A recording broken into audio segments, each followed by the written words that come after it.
Bonjour à tous et bienvenue sur BD & Co. J'espère que vous allez tous très bien. En tout cas, moi, ça va super bien. Aujourd'hui, c'est une vidéo qui n'était pas censée sortir tout de suite parce que la BD que j'ai lue dernièrement m'a beaucoup touché et j'avais prévu de vous la présenter. Mais ce matin, je me baladais tranquillement avec mon chien. Là, il faisait très froid, un bon moins 22 degrés. Puis je suis passé devant un endroit où il y avait écrit, en gros, quelqu'un qui s'est fait écraser par une voiture, donc un petit mémorial. Et ça m'a fait beaucoup penser à cette BD et à ce qui se passait autour de moi en ce moment en tout cas. Et donc j'ai pas pris le temps de me changer, je me suis pas rasé, voilà, comme dirait Cléopâtre, sans prendre le temps de me changer.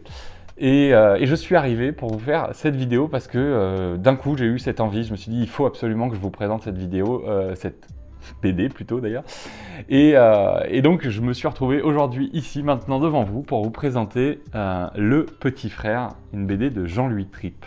Et avant de vous la présenter, eh bien, comme d'habitude, je vous laisserai vous abonner si vous ne l'êtes pas encore. Je crois qu'il y a plus de 50% des gens qui regardent mes vidéos qui ne sont pas abonnés. Ça fait beaucoup. N'hésitez pas, c'est gratuit. Ça ne coûte rien. Et puis activez la cloche pour avoir les notifications, bien entendu.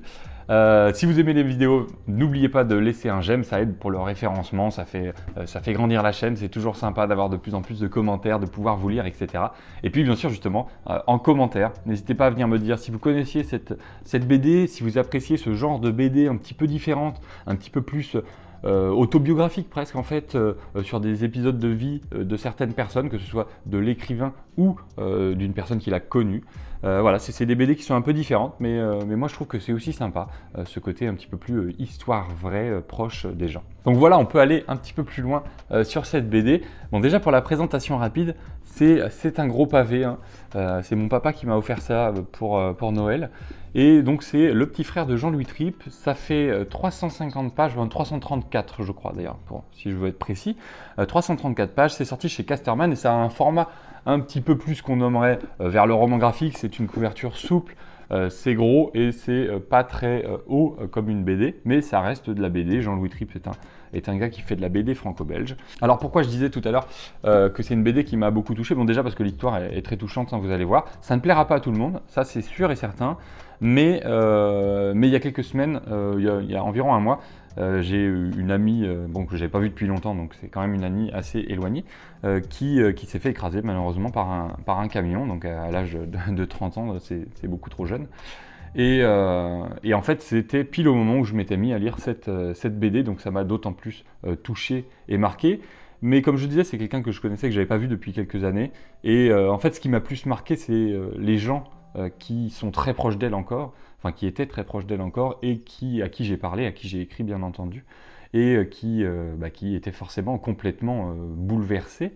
Et ça m'a beaucoup fait penser à cette BD, ça m'a beaucoup replongé dedans et dans cette douleur de perdre quelqu'un, dans cette détresse. Et c'est ce que raconte cette histoire, parce qu'en fait cette histoire, c'est l'histoire de Jean-Louis Tripp, donc l'auteur de bande dessinée, l'auteur-dessinateur, et qui a perdu son petit frère quand il avait 18 ans, et son petit frère avait 12 ans quand ils étaient jeunes, et qui s'est fait faucher par une voiture lorsqu'ils étaient en balade en Bretagne, dans des roulottes. En gros, le petit frère a voulu s'amuser, a voulu descendre de la roulotte, et il s'est fait happer par une voiture qui l'a écrasé et qui s'est enfui en plus derrière. Et toute cette histoire, c'est l'histoire de comment Jean-Louis Tripp a réussi à survivre, on va dire, à cette épreuve, puis a réussi à quand même se reconstruire, à passer le deuil, ou du moins à essayer de passer le deuil, à essayer de s'en sortir, de ne pas se morfondre, de ne pas s'oublier, de ne pas se perdre dans cette détresse. Et c'est un récit qui est très très touchant. Alors comme je le disais tout à l'heure, c'est un récit qui peut ne pas plaire à tout le monde, parce que c'est une histoire de vie qui est très dure hein, quand même. Hein. Perdre son petit frère quand son petit frère a 12 ans, c'est terrifiant. En plus, quand on n'en a que 5-6 années de plus, c'est terrible, hein. C'est vraiment terrible. Et c'est pas une BD où on va avoir une histoire avec un vrai début, une vraie fin, des péripéties, des machins. Là, on est juste sur ce qu'il se souvient de ça, avec sa maman, parce que notamment il a fait des vidéoconférences avec sa maman pour essayer de savoir tous les petits détails que lui avait oubliés, parce qu'en fait il dit de ce jour, j'ai quasiment aucun souvenir en fait. mon cerveau a tout mis de côté, quoi, a tout oublié. Et du coup, il nous raconte toute cette histoire du moment où il se balade à la roulotte, son frère se fait écraser et il vit le deuil, quoi. Il y a toute la partie avec l'enterrement, puis ensuite lui, comment il est parti vers la BD, comment il s'est reconstruit, comment il a essayé de rester proche de sa famille pour tout ça. Enfin, c'est vraiment très intéressant. Et puis il dit que même encore, en gros, à la fin de la BD, on les voit quand ils sont adultes avec son frère et sa sœur, son autre frère et sa sœur. Et on les voit et en fait on sent que c'est encore très présent en fait dans ils sont encore très marqués par cet épisode et c'est très touchant d'avoir toutes ces pages. Alors bien sûr c'est une lecture qui est bouleversante, hein. Moi ce que j'en pense c'est que j'ai adoré. Personnellement j'ai adoré, mais dire adorer, on a presque l'impression que ça m'a fait plaisir de la lire. Ça m'a pas fait plaisir, mais ça m'a beaucoup touché en fait, ça m'a beaucoup ému. On est quasiment aux larmes, hein, pendant toute la BD. Pour tous les gens qui ont encore perdu des proches en plus, comme dans ce même style, donc par un accident notamment de voiture, ça doit encore plus les toucher, j'imagine. C'est vraiment une lecture qui est bouleversante parce qu'on ressent énormément, il a réussi à faire transmettre sa détresse et c'est très puissant. Je trouve que c'est très puissant pour une BD. Les émotions sont tellement fortes. On essaie de se mettre à leur place, mais on peut pas vraiment, quoi. C'est trop dur pour qu'on puisse se mettre à leur place, quoi. Et ça, je trouve que c'est très, très, très, très, très réussi, quoi. Il n'y a pas grand-chose à dire de plus. C'est une BD qui est bouleversante. Je pourrais pas juger l'histoire, puisque c'est une histoire vraie, c'est une histoire qui est touchante. On peut pas dire, bah, ça c'est pas bien, ça il l'a pas vu comme ça. C'est parce que c'est de l'histoire vraie et que c'est juste bien fait, quoi. C'est bien écrit. C'est transportant, on est avec cette famille, on est dans leur douleur, on le vit avec eux, on le partage même presque un petit peu.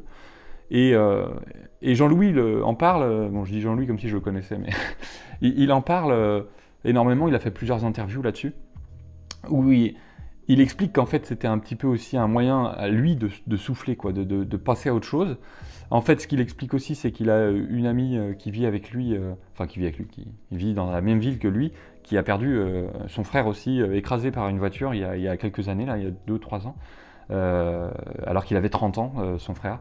Et il dit que ça l'a replongé dedans, ça l'a complètement replongé dedans. Et du coup, il s'est dit qu'il fallait qu'il fasse cette œuvre-là pour son petit frère, mais surtout pour lui.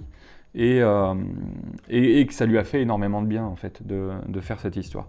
Donc on le ressent beaucoup, toute cette émotion qui nous transmet, ce retour arrière dans sa mémoire, c'est vraiment, on le ressent, quoi. C'est très puissant, je trouve que c'est très puissant, c'est très fort. Alors c'est pas une lecture feel good, bien sûr, c'est pas une lecture où on en sort réjoui, ça c'est sûr, mais on en sort touché, on en sort... on a quand même envie, tu vois, de se replonger dedans. Je me posais la question de me dire, est-ce qu'on a envie de la relire ? Et c'est tellement touchant qu'on se dit non, pas forcément, parce qu'on n'a pas envie de se remettre ces émotions aussi fortes. Mais en réalité si, parce que justement, elle est tellement bien écrite, elle est tellement belle et touchante qu'on a envie de se replonger dedans. On a envie de passer un moment avec cet auteur, on a envie de le soutenir en fait presque dans cette épreuve, et je trouve ça très fort. Enfin, vous voyez bien ce que je veux dire, je tourne peut-être un peu en rond, mais ça prend aux tripes, vraiment ça prend aux tripes comme BD. Et puis au niveau du dessin, c'est un dessin qui est assez spécial, parce que Jean-Louis Tripp, il a un dessin qui est déjà de base assez spécial, pour ceux qui ne connaissent pas. Là c'est en noir et blanc, on est en noir et blanc, il a un dessin qui est assez rond en fait. Tous les personnages ont ce visage un petit peu rond. D'ailleurs, c'est marrant parce qu'à la fin, il parle des remerciements qu'il fait. Et en gros, sur ces remerciements, il va mettre de sa sœur, de son frère et de sa mère « Je suis désolé parce que je vous ai vraiment très mal dessiné ». Et en fait, c'est juste qu'il a un style. Donc en gros, il dit que ça leur ressemble pas vraiment. Mais c'est le style de Jean-Louis Tripp, quoi. C'est vraiment ces visages ronds un petit peu. Je ne sais pas si vous avez lu du Jean-Louis Tripp, mais il y a des très bonnes choses, hein, notamment la BD qu'il a fait avec Loisel, superbe, sur un petit village québécois qui s'appelle Magasin Général, qui est vraiment superbe. Je pense que je vous ferai une chronique un de ces jours. Et ouais, il a un style de dessin qui est assez particulier, mais par contre, il arrive à retransmettre, on va dire, des émotions de manière très très forte. sincèrement, on ressent vraiment le deuil, bien entendu, mais aussi, vous voyez là, l'étonnement là, dans les yeux de ces enfants, ils sont tous... bon, c'est aussi parce que le petit frère vient de faire une sorte de crise d'épilepsie. Et on ressent très bien ces émotions entre les différents personnages. Alors déjà que c'est une histoire qui est hyper touchante, hyper dure, et franchement, qui vous assène quand même un sacré coup de marteau, quoi. Mais c'est aussi une histoire pleine d'humanité, en fait, tout simplement. Voilà. Là, dans cette image, moi, j'ai trouvé que c'était très très fort. En gros, il a vu son petit frère dans le cercueil, et puis il va sortir dehors, voir ses oncles et tantes, les amis des parents et tout, qui sont en train de fumer des clopes, et il va leur prendre une clope, et en fait, il regarde dans le vide, quoi. Il est perdu. Il est complètement perdu. Il ne sait pas quoi faire, en fait. Il se demande ce qui se passe, quoi. Et dans cette image, je trouve particulièrement, où je ne sais plus si c'est son oncle, enfin, voilà, ou un ami de ses parents, qui l'attrape alors qu'il fume une clope, alors qu'il n'a jamais fumé de sa vie, on n'a pas l'impression, en tout cas, qu'il a fumé avant. Et il l'attrape et il lui dit Pitchoun avec 3 petits points. Et on ressent très fortement cette émotion, ce transfert d'émotion, cette détresse que ce gars a là, et que les autres ne savent pas comment l'aider pour ça. Donc ouais, très très fort, très très très bien au niveau du dessin. Alors c'est pas, si je veux critiquer, oui, je pourrais dire que je trouve pas ça très beau, parce que, mais c'est pas fait pour être beau, en fait. C'est fait pour transmettre de l'émotion, c'est fait pour être fort, pour être touchant, pour être poignant, tout ce que vous voulez, tous ces mots-là. Mais c'est sûr que c'est pas du photoréaliste ou quoi que ce soit, mais on s'en fout parce que ce qu'on veut, c'est revivre les émotions avec l'auteur.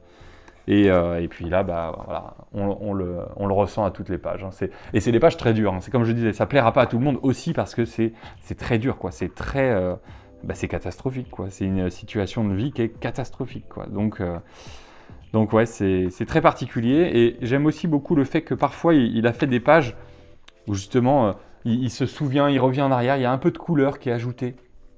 Il est perdu, il dit que c'est un peu le côté son monde tombe en ruine, donc il fait comme si il arrivait dans les ténèbres. Tu vois, les petits points, il décrit comme une sorte de cendre qui tombe sur lui, comme si son monde s'écroulait. Et c'est très bien décrit, parce que voilà, cette page notamment, où il en parle beaucoup, il dit que là c'est vraiment la moment où il s'est rendu compte que son frère était mort, et le monde s'écroule autour de lui. Donc il a dessiné toutes ces gouttelettes qui tombent noires, un peu rouges.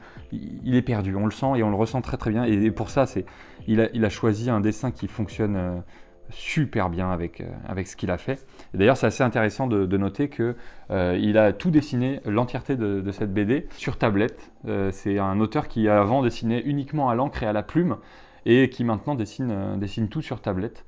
Et il a dit que grâce à ça, d'ailleurs, il a gagné énormément de temps, et puis il a pu en fait reprendre énormément ses dessins, reprendre énormément ses pages, puisque avec un dessin à la tablette, on peut revenir en arrière très facilement, et ça lui a permis de mettre un peu plus d'émotion, en fait, parce qu'il a pu essayer, revenir en arrière, essayer, et en fait pour avoir quelque chose qui est un rendu ouais, incroyable, franchement incroyable. Donc voilà pour Le Petit Frère. C'était une BD, comme vous pouvez le voir, qui m'a énormément touché, qui m'a vraiment beaucoup donné d'émotions très fortes.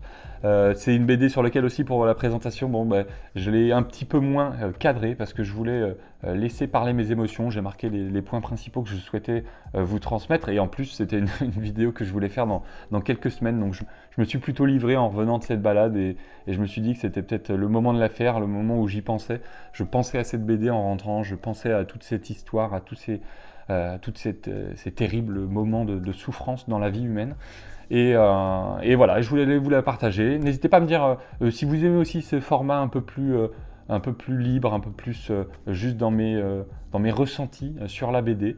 Mais je vous conseille énormément Le Petit Frère. C'est une BD vraiment touchante, comme je dis, j'ai dû le dire je ne sais pas combien de fois dans la vidéo. Mais c'est vraiment comme ça que je l'ai vécu et que je l'ai ressenti. Donc foncez si vous ne l'avez jamais lu, c'est une BD magnifique. Et tout simplement sublime. Voilà. Je vous retrouve donc la semaine prochaine pour la série de BD que j'avais prévu de vous partager aujourd'hui. Dites-moi en commentaire, bien sûr, comme je disais, si vous avez lu cette BD, si elle vous a touché, si vous avez des BD aussi qui sont un petit peu dans la même vibe, vie, perso, partage, d'émotions. Dans tous les cas, moi je vous souhaite un très beau week-end. C'était BD&Co. Bye.